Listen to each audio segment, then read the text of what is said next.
A cultura informa. Opinião. Ele está chegando com a opinião, os comentários e a análise social de hoje. Professor Carlos Silva, boa tarde. Boa tarde, André Santiago. Boa tarde, Elaine Dias. Boa tarde, ouvintes do Cultura Informa. Boa tarde, professor Carlos Silva. Qual o comentário de hoje? Desculpem. Nosso tema de hoje é a volta dos que não foram. Vamos ao comentário. Pois é, nesse tema nós queremos ponderar 2 pontos. Um na educação e o outro na CPI. Vamos começar pela CPI. Claro que o eleitor, que o cidadão brasileiro e a cidadã lembram que lá atrás, na campanha do presidente da República e seus apoiadores, eles criticavam as organizações não governamentais, dizendo que elas embolsavam o dinheiro e roubavam o país, junto com o partido político da época, que era o PT. Inclusive, direcionando suas críticas para as ONGs que atuam e atuavam na Amazônia. Eles diziam que as ONGs era resultado de desvio de recursos.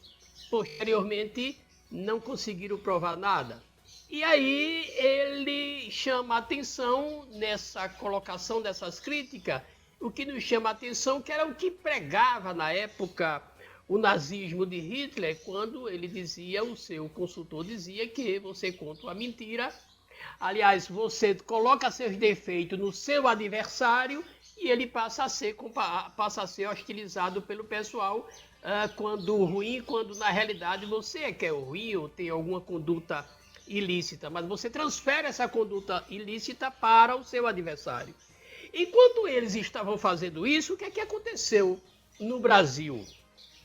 Nós tivemos coronéis que estavam se organizando em organizações não governamental para utilizar de maneira absurda e corruptiva e de picaretagem, criando organizações para, no processo comercial da vacina, eles pudessem ser uma espécie de atravessador. E aí, observem que nós temos aí o coronel Pazuello, que foi o ministro da Saúde, o coronel Elcio Franco, o tenente-coronel Marcelo Blanco, o coronel Marcelo Pires, o cabo da Polícia Militar Dominguete, o reverendo Hamilton Gomes e o coronel Elcio Bruno. Todos eles envolvidos por suspeita de tentativa de atuar como atravessadores de compra de vacina no pior momento da história política, democrática e pandêmica do Brasil. Então isso é muito preocupante. Enquanto o candidato falava contra as ONGs, eles estavam criando o Instituto Força Brasil, o movimento Agir, que utilizava como ferramenta de apoio eleitoral e, ao mesmo tempo, criticavam a esquerda. Aliás, não só criticavam, como esculhambavam e direcionando sua crítica para as ONGs que estavam lá na Amazônia. O resultado é desastroso. Morreram mais de 560 mil pessoas no Brasil e estamos no 5º mês de devastação absurda da Amazônia. Então, esse é um ponto que tem que ser observado. A outra questão é a questão da educação.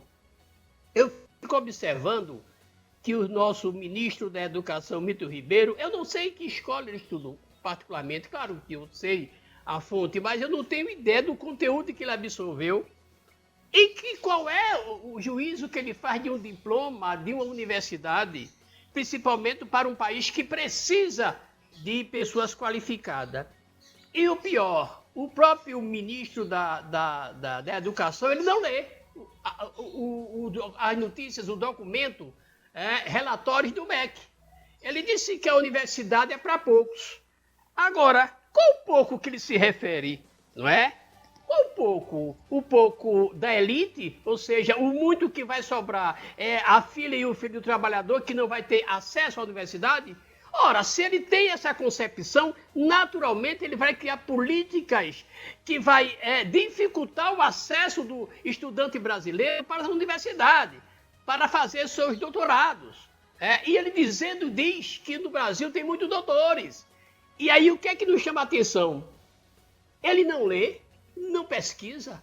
O que é que ele lê? O que é que o ministro faz? Porque, vamos lá, o Brasil atualmente tem 7,6 doutores para cada 100 mil habitantes. O Japão tem 13. O país de menor proporcionalidade é a Itália, com 17,5 doutores para cada 100 mil habitantes. E tem mais. A China, por sua vez, uma empresa privada, né, de automóveis chamada GL, ela investiu 800 milhões de dólares para a construção de universidade privada. Por quê? Porque a China tem mais de 20 milhões de universitários, eles querem dobrar a quantidade até 2025 de doutores, exatamente para desenvolver o país através de pesquisas e de mão de obra mais qualificada.